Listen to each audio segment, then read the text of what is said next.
Vamos a la palabra del Señor. Quiero invitarles al libro de Juan, capítulo 19, versículo número 26. Juan 19, 26, cuando vio Jesús a su madre y al discípulo a quien él amaba, que estaba presente, dijo a su madre: mujer, he ahí tu hijo. Y de estas palabras entonces tomamos el título para el mensaje de esta tarde. Hemos estado llevando adelante una serie en un contexto evangelístico acerca de las últimas frases de nuestro Señor en la cruz del Calvario. Vemos que ya estamos en estas 6 horas, que fue la duración, de acuerdo al registro bíblico, de la crucifixión. 3 primeras horas donde la gente podía ver todo lo que ocurría, la gente podía estar mirando las cosas con una claridad, se burlaban, etc. Y por otro lado, luego iban a venir 3 horas más, donde tinieblas iban a cubrir la tierra y ya nadie iba a poder ver lo que iba a llevarse adelante en ese momento, cuando el precio de nuestro rescate iba a ser pagado, cuando la ira de Dios por el pecado iba a ser cargado sobre Cristo en la cruz. Pero estamos en estas primeras 3 horas, tal vez 2 horas y fracción, podríamos asumir, cuando nuestro Señor va a pronunciar esta tercera frase desde la cruz del Calvario. Y creo que es importante mencionar que la cruz no nos muestra tanto a un mártir, como hoy día nosotros podríamos pensar, de una persona que da su vida por algún propósito, por alguna causa. Lo que estamos viendo aquí es la muerte de un redentor. Y es importante esto, porque si fuera un mártir simplemente sería un ejemplo de valor, un ejemplo de valentía, de entrega. Pero lo que ocurre allí es una obra de redención que nos permite ver la causa de aquella obra. Y es cuando el hombre puede ver la realidad de su propio corazón, la realidad de una vida que está alejada de Dios. Y no solamente por las cosas que se hacen, sino por la naturaleza con la cual el hombre nace.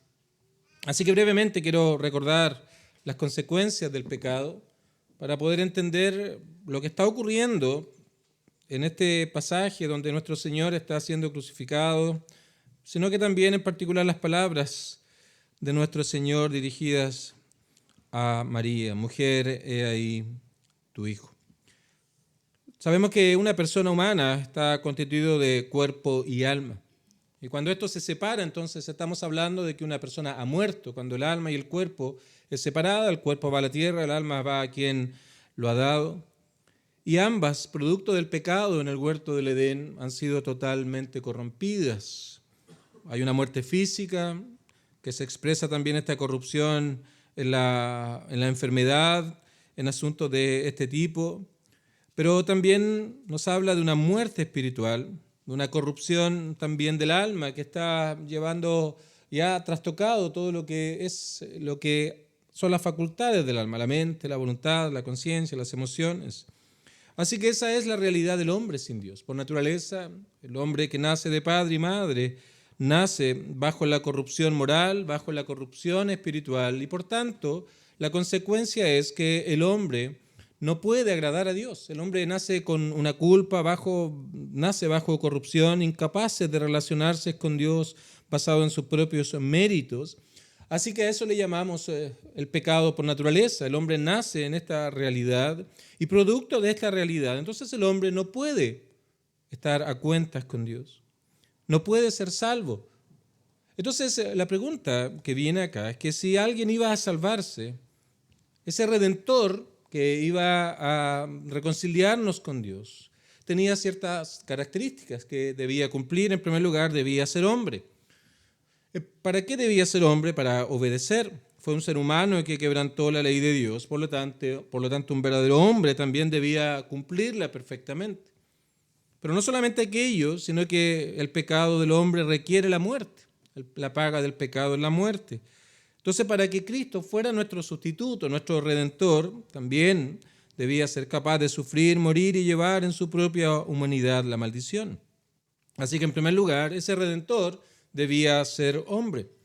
pero además debía ser hombre sin pecado. Debía ser un hombre que no esté bajo la corrupción de la que acabo de mencionar, porque si estaba bajo aquella corrupción, obviamente también necesitaría redención, necesitaría salvación, necesitaría perdón. Así que no solamente debería ser hombre, sino que también debía ser un hombre sin pecado. Pero en tercer lugar, debía ser Dios, para que aquella obediencia y aquella muerte tengan un valor salvador infinito, que pudieran satisfacer entonces la demanda de justicia, la demanda de Dios sobre el pecado y la demanda de Dios sobre la vida de obediencia. Y es aquí donde el nacimiento virginal es vital al Evangelio.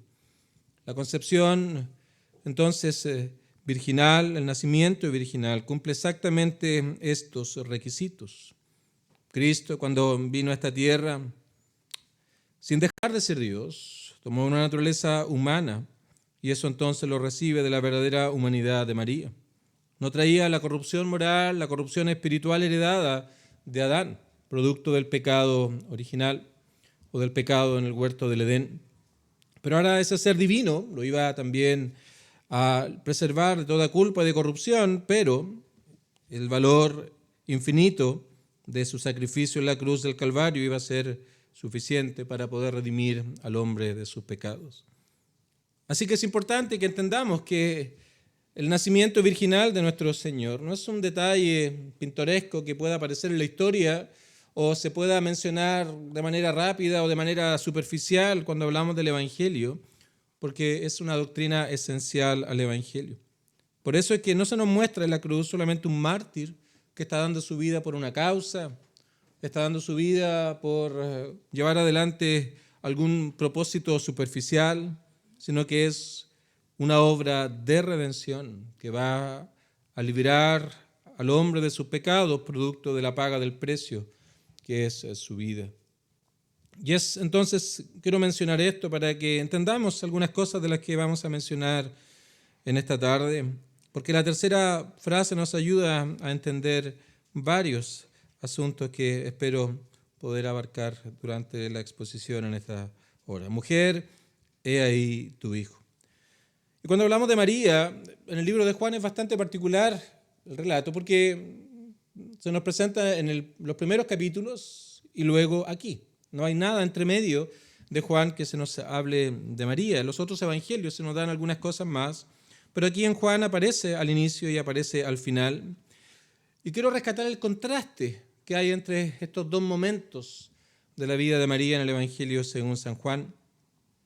Lo vemos al inicio en una boda alegre, en una boda celebrando a algunas personas que se habían casado, pero aquí en Juan 19 la vemos en medio del dolor, en medio de la aflicción, la vemos en medio del sufrimiento al ver a Jesús allí en la cruz del Calvario. Luego también la vemos hablando a Jesús por la falta de vino en aquella boda, pero aquí en Juan 19 está bajo un completo silencio. No hay palabra que ella pueda levantar, no hay palabras que ella pueda decir. Así que hay un contraste en estas dos apariciones de María en el libro de Juan. Y creo que esto nos va a ayudar a ver cómo también el Evangelio se condensa aquí en estas palabras para hablarnos de múltiples maneras, pero en particular de las garantías de la salvación, las garantías del Evangelio. Y si vamos al inicio, por ejemplo, en el libro de Lucas, cuando se nos presenta el anuncio del Salvador y también los primeros días de la vida de nuestro Señor, dice que había una gran alegría de que por medio de ella iba a venir el Salvador del mundo y se le llama muy favorecida entre las mujeres. Importante rescatar aquí las palabras. No era favorecida por sobre las mujeres, sino entre las mujeres.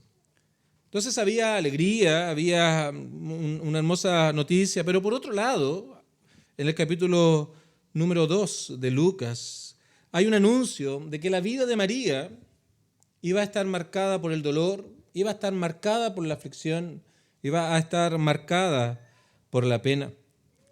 Cuando lo trajeron al templo, Simón lo tomó en brazos y profetizó las siguientes palabras. Versículo 34 de Lucas 2. Y lo bendijo Simeón y dijo a su madre María: He aquí, este está puesto para caída y para levantamiento de muchos en Israel y para señal que será contradicha. Y versículo 35. Y una espada traspasará tu misma alma. Así que se profetiza acá que la vida de María iba a estar en dolor, en pena, en aflicción. Y eso lo vemos durante su vida. Esta espada que iba a traspasar su alma la vemos durante su vida cuando leemos en otros evangelios o cuando leemos también en el libro de Juan, cuando obviamente veía que a Jesús lo querían matar, o cuando hablaban de él, o cuando tal vez José quiso abandonarla secretamente hasta que el ángel vino a anunciarle lo que había ocurrido. O cuando en Mateo 12 vemos a María preocupada, sufriendo tal vez, porque pensaba que Jesús había perdido el juicio, la razón. O la gente murmuraba en el mismo libro de Juan acerca de ese nacimiento, acerca de cómo vino Jesús a la vida. Por ejemplo, en Juan 8, versículo número 41, entre las palabras que le decían al Señor los fariseos, los religiosos de aquella época: nosotros no somos nacidos de fornicación. Así que de una otra manera este lenguaje estaba continuamente durante el ministerio terrenal de nuestro Señor, lo acusaban a él, pero las palabras, por cierto, suponemos y entendemos que herían a esta mujer, y una vez más era como una espada que iba a atravesar su alma. Y de hecho todavía ese nacimiento virginal sigue siendo ridiculizado. Ya no va María, ya está ella ha partido los brazos del Señor, pero aún sigue siendo intentado ridiculizar el evangelio, el cristianismo a partir de todo esto. Pero principalmente aquella profecía de Simeón apuntaba al Calvario, apuntaba a cuando Cristo iba a tener que experimentar la muerte en favor de pecadores. Y en ese contexto, a esta altura de Juan 19, del Calvario, José, el esposo de María, ya había fallecido, eso es lo que se cree. También, al menos, Jesús tenía 4 hermanos y 2 hermanas, eso lo sacamos de Marcos 6. ¿No es este el carpintero, el hijo de María, hermano de Jacobo, de José, de Judas y de Simón? ¿Y no están también aquí con nosotros sus hermanas, en plural? Así que creemos 4 hermanos al menos y 2 mujeres al menos que eran medio hermanos de nuestro Señor Jesucristo. Y ninguno de ellos estaba ahí, ya sea José por la muerte o sus hermanos rechazaban a él como Mesías. El asunto es que aquí en el Calvario María estaba sola. No tenía a su esposo, era una mujer viuda eventualmente, y sus hijos, sus otros hijos, no estaban en aquel lugar. Y también estamos en una sociedad de aquellos años donde ser viuda era sinónimo de desamparo, era sinónimo de vulnerabilidad. Es evidente que esta mujer necesitaba consuelo. Es evidente que esta mujer necesitaba cuidado. Y es aquí entonces, en medio de la crucifixión de nuestro Salvador, que esta necesidad de consuelo y cuidado se hace realidad de una manera muy particular. Mientras su espada o la espada estaba atravesando su alma de una manera fuerte, directa y terrible, al ver a Cristo allí en la cruz, el Señor entonces se iba a dirigir a ella con estas palabras: mujer, he ahí tu hijo. Algunos sostienen que hay una conexión con los versículos anteriores que leíamos en Juan 19, donde los soldados estaban echando suerte sobre la ropa. Usualmente un hombre vestía 5 piezas, así que como eran 4 soldados, apartaron 4, se las repartieron. Y esa última, que era una túnica sin costura, como dice el versículo 23, iba a ser sorteada entre los soldados para que no pelearan, no tuvieran que romperla. Y luego llega el 25 entonces, y estaban junto a la cruz de Jesús su madre, mientras estaban haciendo estas cosas los soldados. Y también se cree que la túnica era un típico regalo de los papás. Así que todo esto, algunos lo conectan, y dice que en relación a esto entonces fue cuando se dirigió a María para dirigirle estas palabras. Pero el asunto ahora que quiero mencionar con esta historia es que el énfasis no está en María. El centro de la historia no es ella, sino Cristo. Y si te das cuenta, cada vez que ves las instancias en la Biblia donde se menciona a María, en cada una de ellas verás que la atención no está en ella, sino en Jesús, sino en el Salvador. Y es aquí entonces donde, a partir de esta historia y de ver a Cristo como central en todo este relato, es que podemos obtener lecciones hermosas, maravillosas, para cada uno de quienes estamos aquí presentes.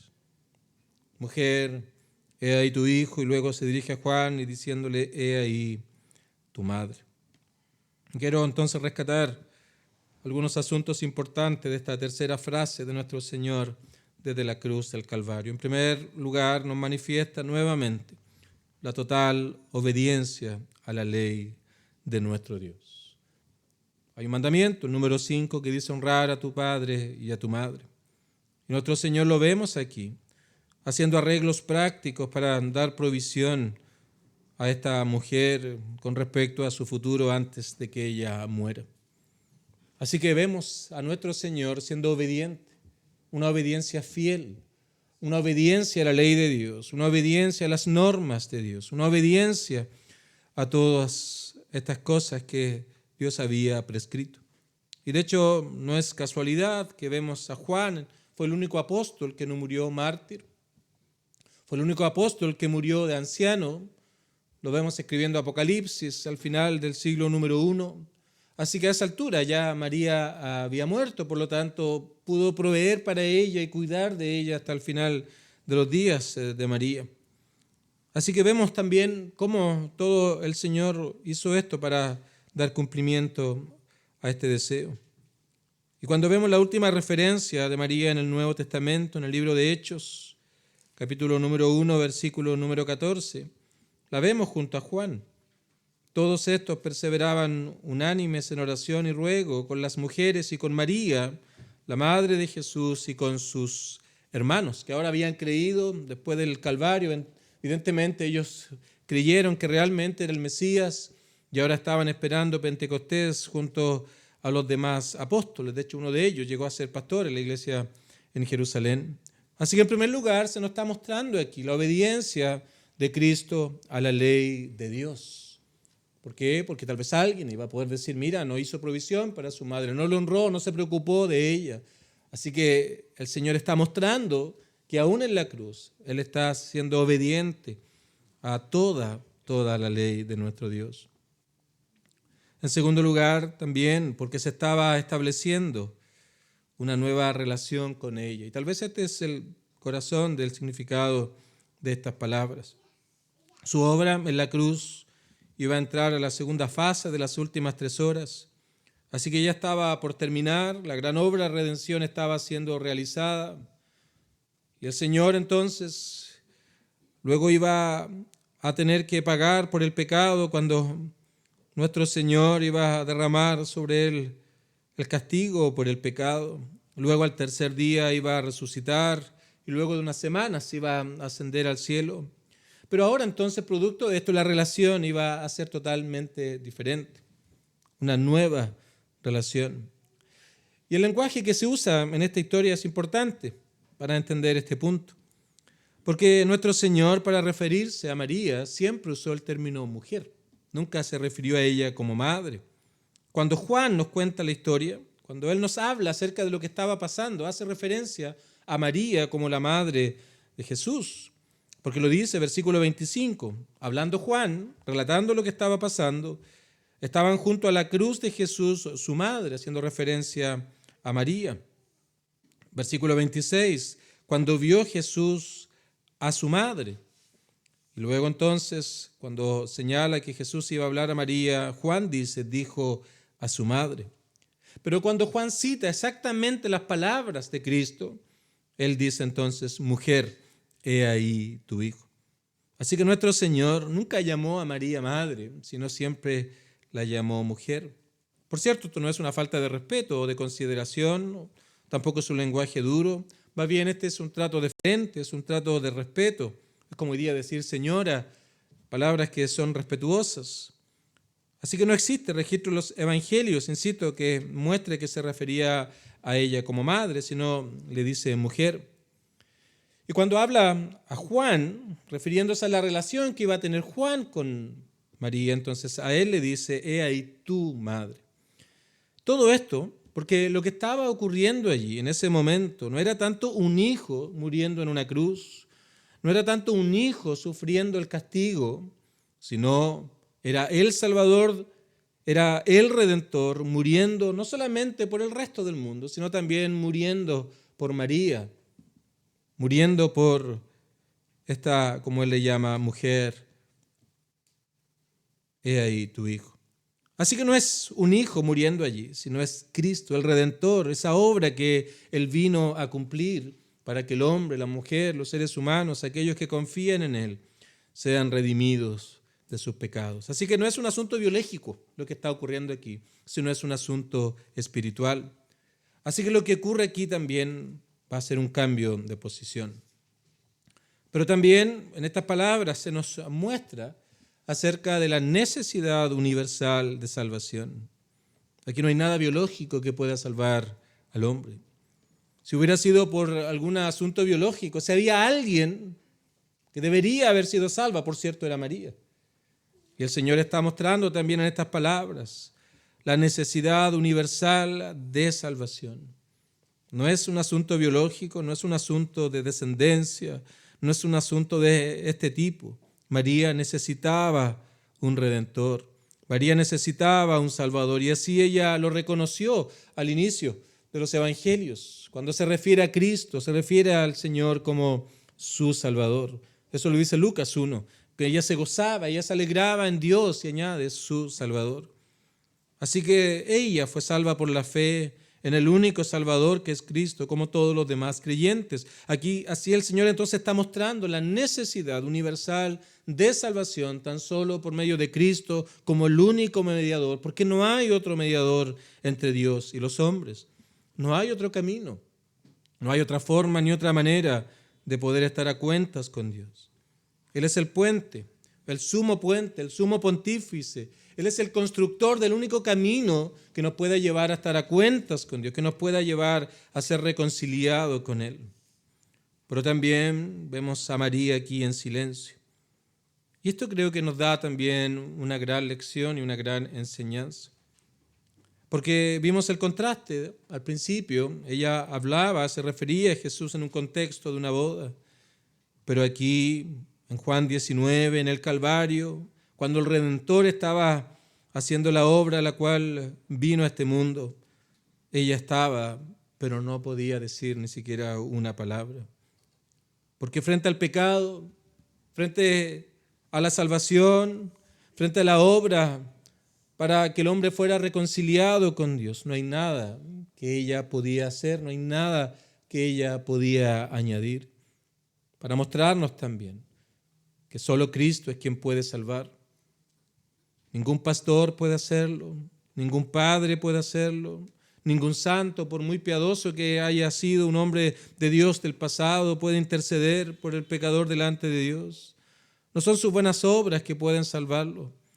Si hemos de ser salvos, si hemos de estar en paz con Dios, en comunión con Dios, no será por intermediarios humanos, ni por méritos propios, sino por nuestra confianza total, plena y completa en el único mediador que es Cristo. ¿Cómo lo hacemos? Venimos delante del Señor y le decimos, Señor, esto es lo que soy. Confesamos nuestro pecado. Leíamos en el Salmo número 51, una oración de confesión de pecado de un hombre que había hecho lo malo delante de Dios. Este es un ejemplo también para nosotros. Ten piedad de mí, oh Dios. Tal vez no vas a decir exactamente estas palabras, pero te dan un modelo de una oración de arrepentimiento conforme a tu misericordia. Y sabemos que la misericordia de Dios son infinitas. A todo aquel que viene delante del Señor con sinceridad, reconociendo su maldad, Dios extiende su misericordia y su gracia. Y borra nuestras rebeliones, nos perdona de todo lo que hemos hecho delante y en contra de Él. Lávame más y más de mi maldad y límpiame de mi pecado. Y aquí está entonces, continúa con la confesión. Yo reconozco mis rebeliones y mi pecado está siempre delante de ti. Contra ti solo he pecado y he hecho lo malo delante de tus ojos. Así que confesamos delante del Señor. Esto es lo que he sido, esto es lo que soy, estas son las cosas que han dominado mi vida, pero a la vez tú confías en Cristo como el único mediador, que no hay nada que tú puedas hacer, no hay nada que tú puedas lograr por tus esfuerzos, sino pones toda tu confianza en lo que Cristo hizo en la cruz del Calvario en favor de pecadores. Así que tenemos a Cristo aquí, diciendo estas palabras que tienen mucho que decirnos con respecto a la salvación. Y también para mostrarnos que el Señor a los suyos, aquellos que han creído en Él, aquellos que han confiado en Él como Salvador, nunca les abandona. Y estas son las hermosas garantías del Evangelio. Estos son los hermosos beneficios que acompañan al mensaje de salvación. Porque Dios también, aquí nuestro Señor está mostrando que para todos aquellos que creen en Él, Él da provisión. Tenemos en la segunda palabra, cuando este ladrón le dice, acuérdate de mí cuando vengas en tu reino. Y la respuesta del Señor fue inmediata, hoy estarás conmigo en el paraíso. Y aquí muestra su bondad, muestra su amor, muestra su misericordia para aquellos que confían en Él. Pero todas estas cosas, todos estos beneficios, todas estas bondades, todas estas promesas que Él da, son solo para aquellos que han confiado en Él. Así que, querido amigo, creo que es importante que puedas reconocer tu realidad delante del Señor. Reconocer que has pecado delante de Dios, que has hecho lo malo delante de Él y que no merecemos el favor, ni la misericordia, ni la bondad del Salvador, de nuestro Dios. Pero el Padre ha enviado a su Hijo para salvarnos. Y Él, obediente, entonces tomó una naturaleza humana, se despojó de su gloria, no dejó de ser Dios, pero vino a esta tierra, tomó una naturaleza humana, tomó las limitaciones, como dije al principio, para ser nuestro representante. Y fue a la cruz del Calvario. Y sobre Él allí fueron cargadas las consecuencias de nuestra maldad, las consecuencias de aquellos que iban a creer en Él como el único Salvador. Él murió allí ocupando el lugar de aquellos que eran merecedores. Él llevó el castigo de aquellos que debían llevar el castigo. Y ahora entonces llama a los hombres a creer en el Evangelio, haciéndolo con un corazón sincero, haciéndolo con un corazón que clama por misericordia, con un corazón que clama por perdón. Porque eso es lo que Cristo es. Es un Salvador que perdona. Es un Salvador que hace nueva todas las cosas. Es un Señor que guía. Es un amigo que nunca ha de dejar a aquellos que confían en Él con todo su corazón. Es allí donde tu alma puede encontrar verdadera vida. Es allí donde tu alma puede encontrar verdadero propósito. He dicho tantas veces estas cosas. El hombre sin Dios tiene una mera existencia, un mero pasar. Las filosofías se han encargado de quitarle propósito a la vida. Así que el hombre ha consumido todo aquello, se ha enseñado en los colegios, casi que el hombre no es más que un mero accidente. No hay propósito, no hay ningún objetivo. Pero el Señor ahora, cuando convierte las almas, trae una verdadera vida, un nuevo propósito. Entendemos el por qué estamos en esta vida. Sabemos de dónde venimos, sabemos por qué estamos aquí, sabemos a dónde vamos. Esas preguntas que responden lo que es una cosmovisión. Ahora, cuando el Señor transforma nuestra vida, nos da una verdadera vida, un verdadero propósito. Porque Cristo es un Salvador que perdona, es un guía, es un amigo que nunca ha de abandonar a los suyos. Así que este es el llamado del Evangelio, a creer en Él, a creer en Cristo. En Él hay esperanza, en Él hay salvación, en Él hay vida eterna. No hay otro camino, no hay otro Salvador, no hay otro medio por el cual tú puedas ser reconciliado con Dios. Y son hermosas estas palabras que Él señala para mostrarnos precisamente estas cosas que acabamos de mencionar. Mujer, he ahí tu hijo. Que el Señor te conceda gracia para que puedas arrepentirte y puedas creer en Cristo como el único Salvador, el único que puede darte perdón de pecados y vida eterna. Que el Señor nos ayude a todos.